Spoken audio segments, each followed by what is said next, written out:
Hello friends, welcome on ITI career. ITI pass के लिए सरकारी भर्ती, तो MP ITI training officer recruitment 2026 Madhya Pradesh सरकार के द्वारा ट्रेनिंग ऑफिसर का रिक्रूटमेंट की वैकेंसी निकली है और इसमें 1120 पोस्ट है, काफ़ी अच्छी पोस्ट है। तो क्या क्वालिफिकेशन रहने वाली है, क्या चयन प्रक्रिया रहने वाली है, क्या पेमेंट आपको मिलने वाला, आपकी नौकरी लग जाए, तो ये स्थायी भर्ती है। तो सारी डिटेल समझते हैं वेरी सिंपल तरीके से, बहुत ही सिंपल तरीके से समझते हैं। My self Shivraj Singh and let's start. ITI career, job alert and preparation. तो एमपी एम्प्लॉय सिलेक्शन बोर्ड 2026 का ये नोटिफिकेशन है।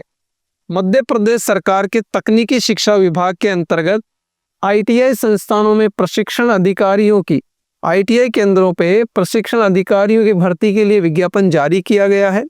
यह भर्ती स्थायी आधार पे यानी परमानेंट नौकरी है। ये मध्य प्रदेश शासन की तरफ से परमानेंट नौकरी का ये ऑप्शन है। इच्छुक उम्मीदवार जो संबंधित ट्रेड में आईटीआई डिप्लोमा या डिग्री योग्यता रखते हैं वे इस अवसर का लाभ उठा सकते हैं। चयन कैसे होगा? लिखित परीक्षा CBT exam computer based test के आधार से किया जाएगा, जिसमें तकनीकी और सामान्य ज्ञान के प्रश्न पूछे जाएंगे।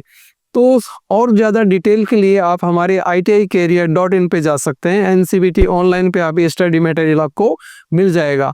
तो यहाँ पे फिर से देखते हैं कि क्या क्या पोस्ट कोड है और क्या क्या दिया हुआ है। तो यहाँ पे हम देख रहे हैं कि पोस्ट कोड, पद, भर्ती का प्रकार क्या है, सामान्य, श्रेणीवार और संख्या, पद की संख्या है और पदों की स्थिति क्या रहने वाली है। तो इस प्रकार से ये सब अलग अलग कैटेगराइज किया गया है कि इसमें कितनी पोस्ट है।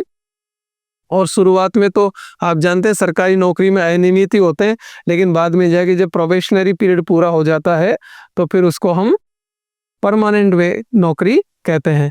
तो इस प्रकार से ये काफ़ी एक लंबी लिस्ट है, आप उसको हमारी वेबसाइट ITIcareer.in पे जाके देख सकते हैं। तो ये पूरा डिटेल इसमें दिया गया है कि किस अधिकारी की क्या पोस्ट है। लेकिन योग जो बैठ रहा है यहाँ पे वो बैठ रहा है हमारा 1120 वैकेंसी है टोटल। ये अलग अलग कैटेगरी में अलग अलग दिया गया है, उसको रिजर्वेशन के हिसाब से डिवाइड किया गया है। तो इस प्रकार से इस वैकेंसी को फॉर्म भरने के लिए आपकी स्टार्टिंग डेट है, फॉर्म कब से भर सकते हैं आप? 17 जनवरी से। 17 जनवरी से आप फॉर्म भरना शुरू कर सकते हैं और लास्ट डेट है उसकी 31 जनवरी। तो 15 दिन का टाइम है। हम पूरी जानकारी लेके कंफर्म करके फॉर्म हमें भर देना चाहिए तुरंत ही। इसके अलावा आवेदन शुल्क क्या रहने वाला है? तो जनरल या अनरिजर्व्ड जो कैटेगरी है उसके लिए 500 रुपये हैं, 500 रुपये हैं, जबकि ST SC OBC EWS PH को 250 रुपये हैं। और पेमेंट मोड क्या रहने वाला है? ऑनलाइन। ऑफलाइन पेमेंट नहीं करना है, ऑनलाइन ही आपको करना है। अब इसमें आयु सीमा क्या रहने वाली है? तो 31/1/2026 तक की गणना करना है। न्यूनतम 18 वर्ष चाहिए और अधिकतम 40 वर्ष है। अब छूट क्या रहने वाली है उम्र में? तो मध्य प्रदेश शासन के नियमों के अनुसार आरक्षित वर्गों को आयु सीमा में जो राज्य सरकार का नियम है 5 साल, 3 साल, 10 साल जो भी है वो उसके अनुसार आपको दिया जाएगा। अब चयन प्रक्रिया क्या होने वाली है, कैसे चयन किया जाएगा? तो उम्मीदवारों का चयन कंप्यूटर आधारित परीक्षा, जिसको हम CBT कहते हैं, कंप्यूटर बेस्ड टेस्ट के आधार पर होगा। परीक्षा की अवधि 2 घंटे होगी, 2 घंटे की परीक्षा होने वाली है आपको। और इसमें कुल 100 प्रश्न पूछे जाएंगे। कितने प्रश्न होंगे? 100 प्रश्न पूछे जाएंगे। अब 75 प्रश्न तो ट्रेड थ्योरी के होंगे, आपके ट्रेड जिसमें आपने ITI कर रखी उससे संबंधित होंगे। और 25 प्रश्न होंगे सामान्य ज्ञान, जिसमें गणित है, कंप्यूटर से संबंधित। और सबसे बढ़िया बात है कि इसमें कोई नेगेटिव मार्किंग नहीं है, कोई भी नेगेटिव मार्किंग नहीं होगी। सारे जवाब दो आप, डेफिनेटली सिलेक्शन होगा आपका। तो इस प्रकार से ये नेगेटिव मार्किंग नहीं होना बहुत अच्छी बात है। अब यहाँ पे जो क्वेश्चंस किस किस के आएंगे उससे संबंधित दे रखे हैं। अगर ITI trade theory MCQ question आते हैं तो 75 तो क्वेश्चन आपकी ट्रेड के आएंगे। और इसी प्रकार से नंबर कितने होंगे उसके? 75, यानी 75 प्रश्न आएंगे और 75 उसके नंबर होंगे, सीधी बात है। फिर दूसरा है science, maths, general knowledge, logical reasoning, basic computer knowledge से संबंधित जो प्रश्न होंगे वो कितने होंगे 25, और उसके नंबर भी कितने होंगे 25, यानी एक नंबर का एक क्वेश्चन होगा। तो टोटल क्वेश्चन हो गए 100 और उसके नंबर भी कितने होंगे 100, और नेगेटिव मार्किंग तो है ही नहीं, ये बहुत अच्छी बात है।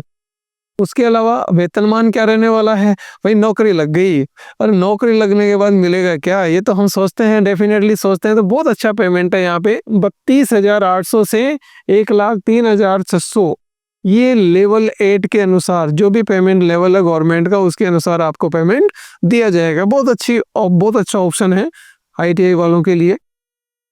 यहाँ पे शैक्षणिक योग्यता ITI training officer, ITI training officer के लिए मान्यता प्राप्त संस्था से संबंधित ट्रेड में ITI सर्टिफिकेट, डिप्लोमा या इंजीनियरिंग में डिग्री उत्तीर्ण होना जरूरी है। तो शैक्षणिक योग्यता ITI पास ही है, डेफिनेटली 10th के बाद हम ITI करते हैं। आवेदन प्रक्रिया क्या रहने वाली है, तो आवेदन प्रक्रिया में इच्छुक उम्मीदवार esb.mp.gov.in gov आ गया, इसका मतलब ये सरकारी वेबसाइट है, वहां जाके आप ऑनलाइन आवेदन कर सकते हैं।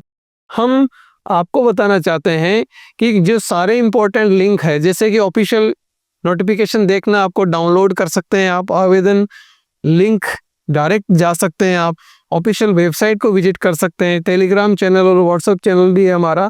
तो ये सारी चीज़ों के लिंक आपको ITIcareer.in पे मिलेगा।